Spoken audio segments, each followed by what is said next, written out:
आता या ठिकाणी महाराज सांगतात की देवा, जशी एक कन्या तिच्या आईबापाला सोडून तिला माहेर सोडून जाऊ वाटत नाही ना देवा, तशी अवस्था आज माझी झाली आहे. कारण कन्या, आता महाराजांनी या ठिकाणी कन्येचं उदाहरण का घेतलं? मुलाचंही घेता येत होतं किंवा दुसरं काहीतरी घेता येत होतं, पण कन्येचं का घेतलं? कारण जशी एका मुलीचं आणि एका बापाचं जे नातं असतं ना, अतूट नातं, ते या जगात दुसरं त्यासारखं नातंच नाही.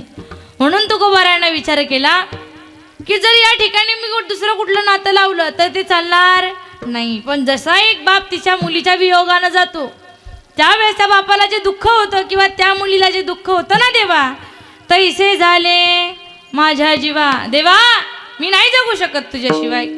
कारण जशी आता आपल्या सगळ्या माता माऊल्यात, तुम्ही ज्या ठिकाणी जसा जन्म झाला, त्या जन्म झाल्यापासून जशा 18-19 वर्षाच्या झाल्या, पहिलं तर तेवढंही होऊ देत नव्हते. 12-12 वर्षाच्या असताना त्या मुलींचं लग्न लावलं जायचं. पण आता ती बालविवाह पद्धती गेली. आता समजा 20-25 वर्षापर्यंत मुली घरात राहतात. आणि मग ज्या आईबापांना त्या आई आपल्या मुलीला लहानाचं मोठं करावं, त्याच मुली जेव्हा काही दिवसानंतर 1 महिन्यावर लग्न आलं की सगळ्यांना लग्नाची आवड असते, पण बापाला भीती वाटते की माझी एकुलती एक लेक माझ्यापासून लांब जाणार आहे. त्या मुलीलाही भीती वाटते की मी आता या ठिकाणी एवढ्या आनंदानं राहायची, 8 वाजता उठ, 10 वाजता उठ, मला कोणी बोलत नव्हतं. पण लग्न झाल्यानंतर मात्र माझं स्वातंत्र्य परक्यांना झाल्याशिवाय राहणार नाही. माझं पारतंत्र्यात मला जायचंय. आता ते घर कसं भेटतं, काय भेटतं, या भीतीनं ती मुलगी घाबरलेली असते. पण मात्र बाप तिला थोडा धीर देतो. तसं तसं लग्न जवळ येतं, जशी जशी लग्नाच्या घटिकेजवळ लग्न झालं की लग्नानंतर विदाई. लग्नानंतर जेव्हा ती मुलगी माहेर सोडून आता सासरी जाण्याच्या काळावर असते, तेव्हा मात्र ती सगळ्यांना भेटून भेटून रडते. तेव्हा तिला ते सगळे लहानपणाचे दिवस असतील, आईबापासोबत घातलेले क्षण असतील, प्रत्येक क्षण तिच्या डोळ्यासमोर येतात. कारण त्या मुलीनं त्या ठिकाणी दिवस काढलेले असतात, लहानपणापासून त्या ठिकाणी राहिलेली असते. मुलींची ते मैत्रिणींची मस्ती, भावा बहिणीची भांडण, आई वडिलांसोबत झालेलं थोडं काही बोलणं, प्रेमानं हसणं खेळणं, सगळं तिच्या डोळ्यासमोर येतं. पण मात्र तिला आता नाविलाज असतो, रडू येतं तिला, कारण आईबाप आहेत ना तिचे. आणि मग शेवट ती मिठी मारून मारून जेव्हा ती गाडीत बसते, गाडीत बसल्यानंतर मात्र तिचं रडणं बंद होत नाही. ती जशी जशी गाडी पुढे पुढे जाते तशी तशी जास्त रडत जाते आणि मागे मागे पाहत जाते की आता माझं माहेर संपलं, आता मला सासरी जायचंय. मग जशी ती मुलगी मागे मागे वळून पाहते ना देवा, तसं तसं मला या ठिकाणाहून जाऊ वाटत नाही. कारण पहिले लोक अंदाज लावायचे. पूर्वी काय गाड्या जात नव्हत्या, पूर्वी बैलगाडा असायचं. काय असायचं? बैलगाडं, बरोबर ना आजी? आणि ती बैलगाडा इतकं सजवलं जायचं. पण एवढं आहे, त्या बैलगाड्यात जेव्हा नवरी बसायची, नवरी बसून जर ती नवरी रडत असेल आणि नवरीचं तोंड जर मागे असेल तर लोक म्हणायचे, हे बैलगाडं कुठे चाललं? सासरी चाललं. आणि जर तीच मुलगी त्याच बैलगाड्यामध्ये हसत खेळत जात असेल आणि पुढे बैलांकडे तोंड करून बसलेली असेल तर लोक म्हणायचे 100% हे बैलगाडं कुठे चाललं? माहेरी चाललं. पण आता लोकांतले आता पता लागत नाही गाडी मग नवरी शे का नाही शे, मग ती माहेर जाई राहिली का सासरी जाई राहिली ते बी समजत नाही. पण पहिले बैलगाडा असायचं. मग लग्न झालं की ती मुलगी त्या गाड्यामध्ये बसून जेव्हा ती तिच्या सासरी जायची, परतून मागे पाहायची, कारण तिला माहेर सोडू वाटत नाही ना. लहानपणीचे सगळे दिवस त्या ठिकाणी जाता जाता आठवतात. पण बघता बघता तिला सासरी जावं लागतं. आणि मग महाराज सांगतात की देवा, जशी त्या मुलीला नाविलाजानं तिच्या सासरी जावं लागलं ना देवा, मग तशीच आज अवस्था माझी झाली आहे. कारण तू माझा बाप आहेस देवा आणि ती मुलगी म्हणजे मी आहे. आणि बापापासून जेव्हा ती मुलगी लांब जाते तेव्हा ती जगू शकत नाही. बघता बघता त्यावेळेस महाराजांना सांगावं की देवा, तीच अवस्था आज माझी झाली. अभंगाचं तैसे झाले माझ्या जीवा, तैसे झाले माझ्या जीवा, तैसे झाले माझ्या जीवा, तैसे झाले माझ्या जीवा, तैसे झाले माझ्या जीवा, तैसे झाले माझ्या जीवा, तैसे झाले माझ्या जीवा, तैसे झाले माझ्या जीवा, तैसे झाले माझ्या जीवा, तैसे झाले माझ्या जीवा, तैसे झाले माझ्या जीवा, तैसे झाले माझ्या जीवा, तैसे झाले माझ्या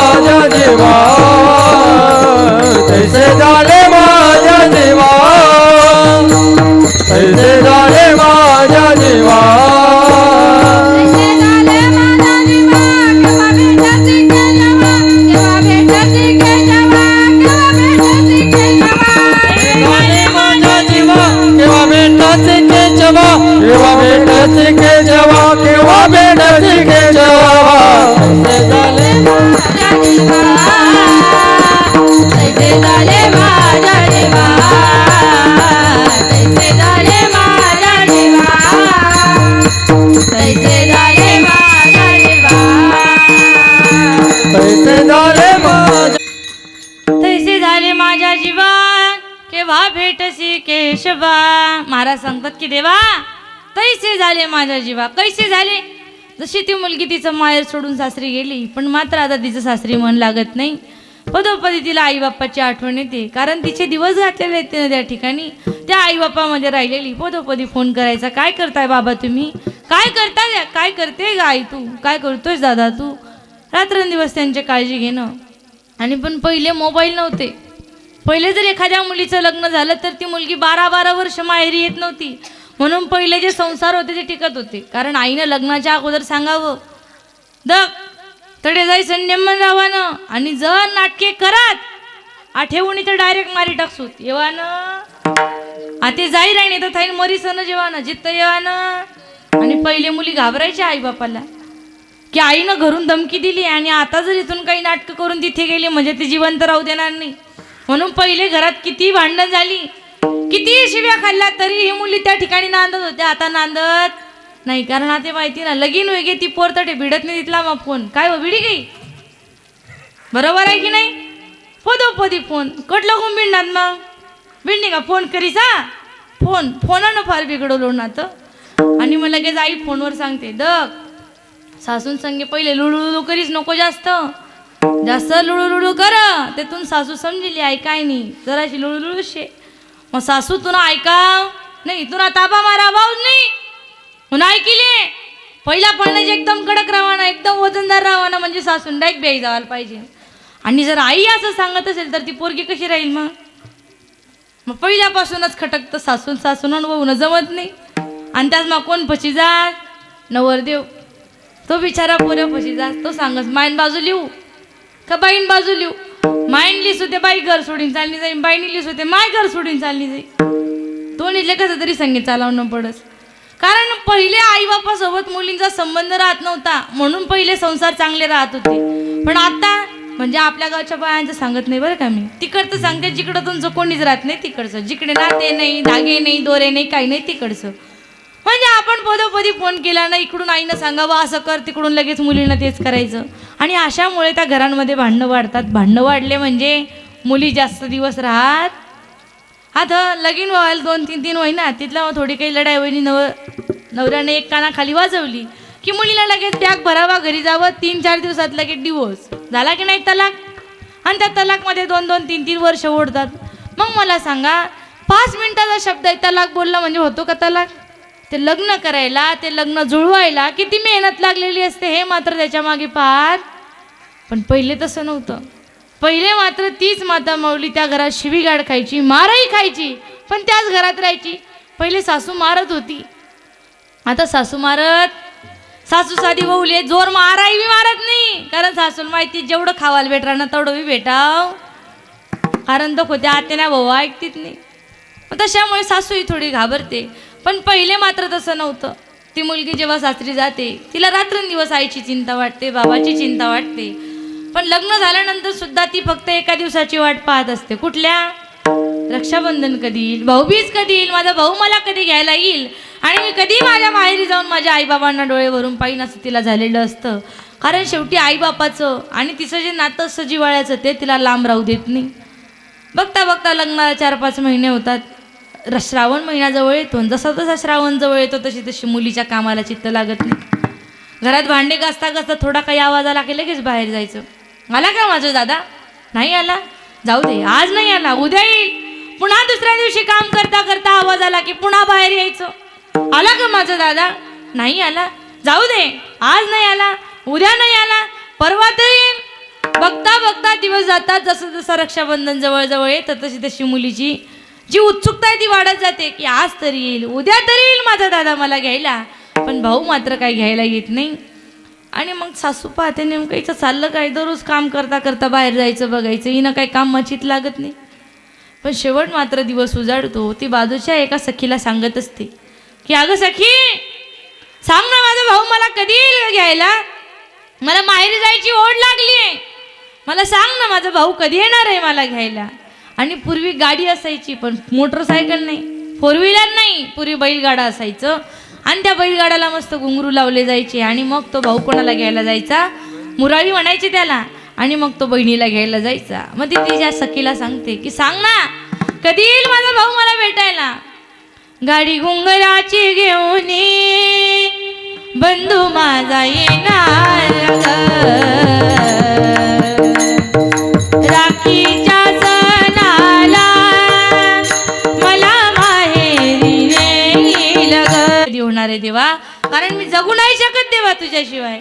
आणि याच्याही पुढे जाऊन महाराजांनी एक उदाहरण दिलं, ते म्हणजे एका लहान लेकराचं. महाराज सांगतात अभंगाचं तिसरं चरण. चुकलिया माये माये चुकलिया माये माये चुकलिया माये माये चुकलिया माये चुकलिया माये माये चुकलिया माये चुकलिया माये बाळ हुरू पाहे तैसे झाले माझ्या जीवा केव्हा भेटसे केशवा. बाबांसाठी एकदा जोरदार टाळ्या वाजवा, वाजवा ना टाळ्या. जेवण केलेत ना, चतुर्थी होती सगळ्यांची, आज अशी मंगळती पडली होती, धरली असेल बऱ्याच जणांनी. पण ऐका, टाळ्या वाजवल्या पाहिजे माणसानं, कारण टाळ्या वाजवायला पैसे लागत नाही, म्हणून एवढा कंजूसपणा करत जाऊ नका.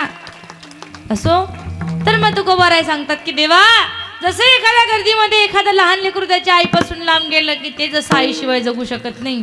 लोकांना विचारतो, का हो काका माझी आई दिसली का हो, का हो बाबा माझी आई दिसली का हो, सांगा ना काका माझी आई दिसली का. कारण त्या मुलाला गावाचं नाव माहिती नाही, नेमकं त्याच्या आईचं नावही माहिती नाही. आणि अशामुळे त्या गर्दीमध्ये जेव्हा तो त्याच्या आईला शोधतो, शोधून शोधून थकला की शेवट त्याला वाटतं की आता मी जगू शकत नाही. का जगू शकत नाही, कारण आई ती आई असते हो. हा म्हणजे आत्मा, ही म्हणजे ईश्वर, ईश्वराचा दुसरा आत्मा असणारी, सगळ्यात जास्त जीव लावणारी म्हणजे आपली आई. आणि मग त्या गर्दीमध्ये ते लेकरू त्याच्या आईला शोधून शोधून थकलं की ते एका जागेवर बसतं आणि मग बसून म्हणतं, कुठे गेली माझी आई मिरळतो दाई दाई, ये ना माझी आई ये ना माझी आई. 9 महिने उदरात वागविले, बोट धरुणी चालया शिकविले. रडू आले आई कोण गाईल अंगाई, ये ना माझी आई ये ना माझी आई. तो मात्र त्या गर्दीत आईला आई शोधून शोधून थकतो, पण आई मात्र जवळ येत नाही. मग त्या मुलाला आता एकदम मरण आल्यासारखं वाटतं, कारण आई नाही ना जवळ. ज्या आईसोबत तो त्या ठिकाणी फिरायला आलेला होता, मात्र ती आई त्याला सापडत नाही. मग देवा, जशी अवस्था त्या लहान लेकराची झाली ना देवा, तैसे झाले माझ्या जीवा. म्हणून देवा आता तरी समजून घे रे माझ्या भावना, नाही जगू शकत मी तुझ्याशिवाय. कारण जसा एक मासा पाण्याशिवाय जगू शकत नाही, तसा मी तुझ्याशिवाय जगू शकत नाही. तेच महाराज सांगतात अभंगाचं शेवटचं चरण. जीवना वेगळी माचोडी जीवना वेगळी माचोडी जीवना वेगळी माचोडी जीवना वेगळी माचोडी हो जीवना वेगळी माचोडी जीवना वेगळी माचोडी राम जीवना वेगळी माचोडी माचोडी जीवना वेगळी माचोडी. ऐसा तुका तळमळे ऐसा तुका तळमळे ऐसा तुका तळमळे ऐसा तुका तळमळे. ऐसे झाले माझ्या जीवा तैसे झाले माझ्या जीवा झाले माझ्या जीवा तैसे झाले माझ्या जीवा तैसे झाले माझ्या जीवा तैसे झाले माझ्या जीवा तैसे झाले कैसे झाले माझ्या जीवा केव्हा भेटते केशवा केव्हा भेटते केशवा केशवा केव्हा भेटते भेटते भेटते केव्हा भेटते भेटते केशवा केशवा केशवा केव्हा भेटते भेटते केशवा केशवा केव्हा भेटते केव्हा भेटते केशवा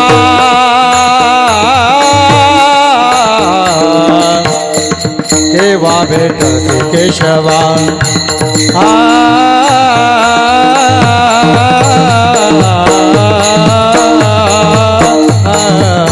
केव्हा भेटते केशवा केशवा केव्हा भेटते केशवा केव्हा भेटते केशवा केशवा केशवा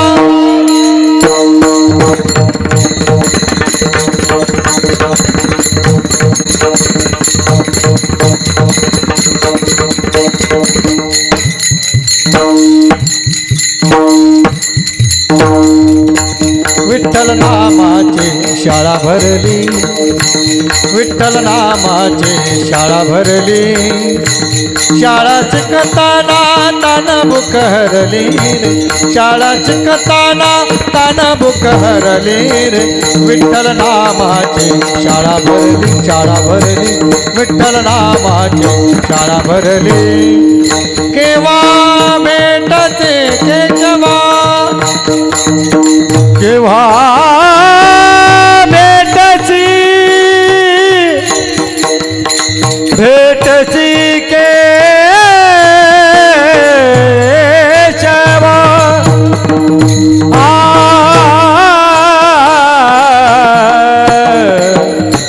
केशवा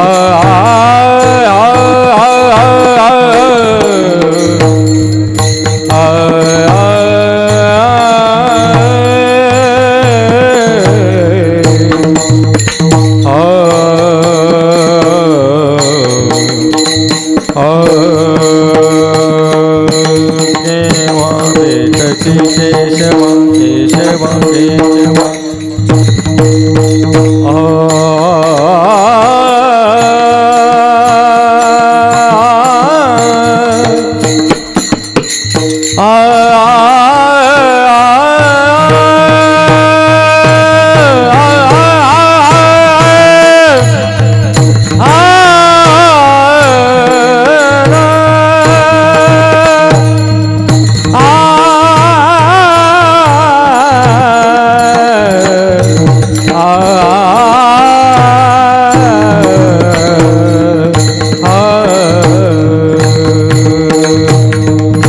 प्रभुविन कोण गुणाचा वाली प्रभुविन कोण गुणाचा वाली वेदन आवाजा बरं सर्वांकरता एकदा जीवना वेगळी मासोळी तैसा तुका तळमळी तैसे झाले माझ्या जीवा केव्हा भेटसी केशवा. महाराज सांगतात की देवा मी नाही जगू शकत रे तुझ्याशिवाय, कारण जसा पाण्याशिवाय मासा जगू शकत नाही तसा मी तुझ्याशिवाय जगू शकत नाही. कारण आपण लहान होतो तेव्हा म्हणजे लहान मुलंही कविता म्हणतात की मछली जल की राणी हे जीवन उसका, आणि पुढे काय आहे, हात लगावतो बाहेर निकालतो. ते काय फुकट नाही म्हटलं, तेव्हा आपण औषध म्हणायचो आणि ती कविता होती लहान मुलांची. आपण ते आता असं आहे, जसं त्या कवितेत सांगितलं की मछली जल की राणी आहे, ती पाण्याशिवाय जगू शकत नाही. पाणी तिचं जीवन आहे, पाणी तिचं घर आहे, सगळं काही तिचं पाणी आहे. आणि जर आपण तिला पाण्याच्या बाहेर काढलं, बाहेर निकालो तो मर जाईल, मरून जाईल ना ती पाण्याशिवाय. मग जशी ती पाण्याशिवाय जगू शकत नाही तसं महाराज सांगतात की देवा मी तुझ्याशिवाय जगू शकत नाही. आणि मग अशी भावना जर तुम्हाला करून घ्यायची असेल, जर तुम्हालाही देवापासून लांब जाताना असं दुःख व्हायला पाहिजे, तर तुमच्याही मनात देवाविषयी काहीतरी भक्तिभाव श्रद्धा पाहिजे. नाही तर नावाला जागा म्हणून सगळेच पाणी टाकतात, नावाला जागा म्हणून सगळेच देवदेव करतात.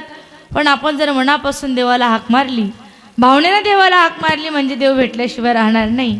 नाही तर आपली गोष्ट अशी आहे, म्हणी नाही भावान देवा मला पावेल का देव? नाही पावणार, कारण आपल्या मनात भावच नाही ना. तो खायचा पाव नाही बरं का. पाव म्हणजे देवा आता तरी पाव, आता तरी आमच्या सगळ्या इच्छा पूर्ण कर. पण देव काय बाजारचा भाजीपाला आहे का?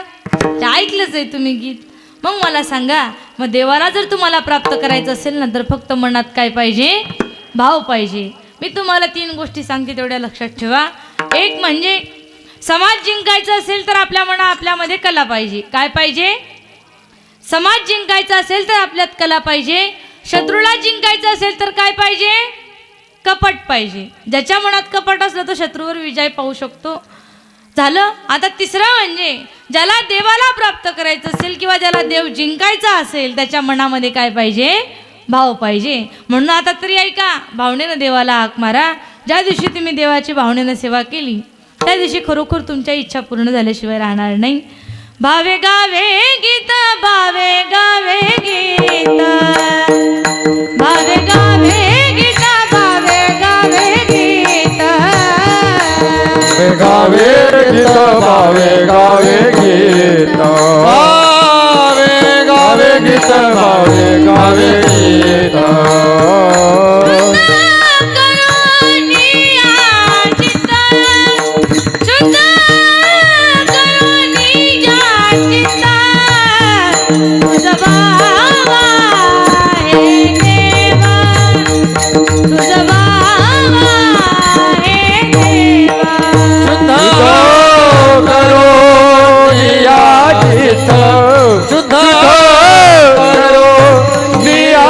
चित्त तुझ वावा आहे देव, तुझ वावा आहे देव.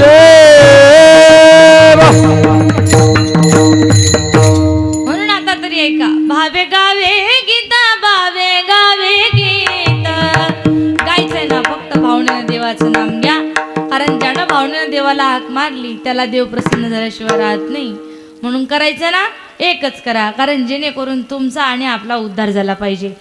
मग करणे ते हेची करा, करणे ते हेची करा, करणे ते हेची करा, करणे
नामस्मरण करा आणि आपल्या देहाचं सार्थक करा. मग करायचं का देवाचं नाम घ्यायचं का? करायचं भजन? तट बसा मग जरा. जरा हसरे चेहरे करा, म्हणजे असे हसत खेळत राहिलं म्हणजे कीर्तन करायलाही तुमचे चेहरे पाहून कीर्तन करू वाटलं पाहिजे.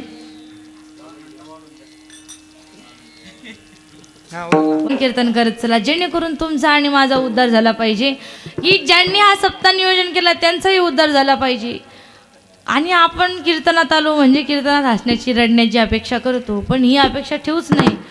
ज्याला जास्त हसू वाटलं त्याने तमाशात जाऊन बसावं, आणि ज्याला जास्त रडू वाटलं त्यानं मड्याजवळ जाऊन बसावं, म्हणजे झाल्या तुमच्या इच्छा पूर्ण. पण कीर्तनात हसणं आणि रडणं हा विषय नाही. कारण कीर्तन म्हणजे नेमकं काय? कीर म्हणजे अंधकार आणि तण म्हणजे शरीर. या अंधकार रूपी शरीरामध्ये ज्ञानरूपी ज्योत प्रगट करणं त्याला कीर्तन म्हणतात. पण आजच्या तरी कीर्तनानं आताच्या तरी युगात ते होत नाही. पहिले महाराज लोक म्हणजे आपले जर एखादा महाराज जर गावोगावी फिरत असेल, भ्रमण करायचा, आणि फिरता फिरता त्यांनी जर पाहिले एखाद्या गावात आपल्यासारखे मंडळी बसलेले असले, की मेन लोकांना त्या ठिकाणी गोळा करायचे आणि सांगायचे, बाबा मला कीर्तन करायचंय, तुम्हाला जे वाटलं ती दक्षिणा द्या. आणि पूर्वी काय असे 1000 आणि 4000 आणि 5000 अशी दक्षिणा नव्हती. पूर्वी फक्त 10-11 रुपये, 200 रुपये, 100 रुपये ज्याच्या त्याच्या इच्छेप्रमाणे द्यायचे. आणि मग त्या ठिकाणी सगळं गाव मिळून कीर्तन ठेवायचं. पण असं साऊंड सिस्टीम नव्हती. महाराज बसायचे, महाराजाच्या आजूबाजूला लोक बसायचे, महाराज कीर्तन करायचे. कीर्तन संपलं की त्या ठिकाणी गावातले 20-25 लोक माळकरी व्हायचे. एका गावात 20-25 लोक काय व्हायचे? माळकरी व्हायचे. ना आता 52 वर्ष सप्त्याला झाले, किती लोक माळकरी झाले? एक पोरगा सुद्धा माळकरी होत नाही. याला कारण म्हणजे आजकालच्या कीर्तनात रंग राहिला, म्हणजे तो रंग नाही बरं का, रंग तर प्रत्येक कीर्तनात असतो, पण जो कीर्तनात पूर्वी होता, पूर्वीच्या कीर्तनात देव नाचायचा, आता नाचेल का? आता लोक हात उचलायला तयार नाहीत. देव कुठं नाचणार आहे? पण ते कीर्तनात देव नाचायचं याला कारण होतं, पूर्वीच्या कीर्तनात भक्तिरस असायचा आणि आताच्या कीर्तनात हास्यरस आहे, म्हणून देव नाचत लोकांच्या मनात काही वाटत नाही. कारण लोकांना आता हसणं रडणं हाच विषय पाहिजे. पण नाथबाबांनी एक मर्यादा सांगितली कीर्तनाची, की कीर्तनात काय सांगितलं गेलं पाहिजे. मग काय सांगितलं पाहिजे कीर्तनामध्ये? नाथबाबा सांगतात, भक्ती ज्ञान विरहित इतर गोष्टी न वदाव्या, प्रेम भरे वैराग्याच्या युक्ती निवराव्या, जेणेकरून मूर्ती ठसावी अंतरीशी ऐशी, ऐशी कीर्तन मर्यादा हे संतांच्या घरची, ऐशी कीर्तन मर्यादा हे संतांच्या घरची. कशी कीर्तन मर्यादा आहे? ही कीर्तनात फक्त भक्ती ज्ञान आणि वैराग्याच्या शिवाय दुसरं काही झालंच नाही पाहिजे. आणि ज्या कीर्तनात हसणं रडणं झालं त्या कीर्तनाचं पुण्यही लागत नाही. म्हणून आता तरी ऐका, कीर्तनात भजनात येत चला. आपल्या गावाला दरवर्षी मोठा सप्ताह भरतो, तसा यंदाही त्यांनी सप्ताह आयोजन केला. अशाच पद्धतीनं दररोज लोक आणत जा, कारण जो कीर्तनात लोक आणतो त्याला डबल पुण्य लागतं. जसं आपण खातो, त्या खाताना जेव्हा एखादा व्यक्ती ते विकत आणत असेल, म्हणजे एखादा व्यक्ती विकतो, कोण त्याला कापतं आणि कोण कापून त्याला खातं, तर मग तुम्ही म्हणाल जो खास त्यालाच पाप लागत होई असं? ज्यानं विकलं त्यालाही पाप लागलं, ज्यानं कापलं त्यालाही पाप लागलं, आणि ज्यानं खाल्लं त्याला सुद्धा बरोबरीचं पाप लागलं. जसं तिघांमध्ये ते पाप बरोबरचं वाटलं जातं, तसंच या कीर्तनात जो कीर्तन ठेवतो त्याला अर्ध पुण्य, जो कीर्तनात लोक आणतो त्याला अर्ध पुण्य, जो कीर्तन करतो त्याला अर्ध पुण्य. मग अशा पुण्याची बेरीज करून जेव्हा आपण जर खरोखर देवाचं नाम घेतलं तर तुम्हाला आणि मला पुण्य प्राप्त होईल. म्हणून भजन कीर्तन केलं पाहिजे. कारण सती आईच्या दरबारात कीर्तन होणं म्हणजे सोपी गोष्ट नाही आहे. आणि तो योग माझ्या नशिबात 2 वर्षानंतर आला. म्हणजे काहीतरी इच्छा असेल, माझंही काहीतरी भाग्य असेल. कारण ते म्हणायला गेलो तर नवीन वर्ष सुरुवात व्हायच्या अगोदर मला वाटतच नव्हतं की मी नवीन वर्षात आली असती असं. म्हणजे कदाचित राहिलीच नसती. एवढ्यावरून डोंगरावरून खाली आली. पण सती आईची इच्छा असेल, जाऊ दे जणू येईल कसाल मारू, राहू दे जणू येईन कीर्तन शमन गावा. लोकांनी एवढ्या हौशेनं ठेवलं म्हणून शेवटी देवीनं मला आज उभं केलं. देवाच्या पांडुरंगाच्या कृपेने या ठिकाणी आली. म्हणून सांगते, तुम्ही नाम घ्या, हातानं टाळ्या वाजवा, जेणेकरून आपण जेव्हा टाळ्या वाजवतो तेव्हा आपल्या हातावरच्या अचूक कर्मरेखा बदलतात. आणि कर्मरेखा बदलल्या म्हणजे वाईट अपघातात मृत्यू होत नाही. अपघात म्हणजे मग तो आजारानं असू द्या,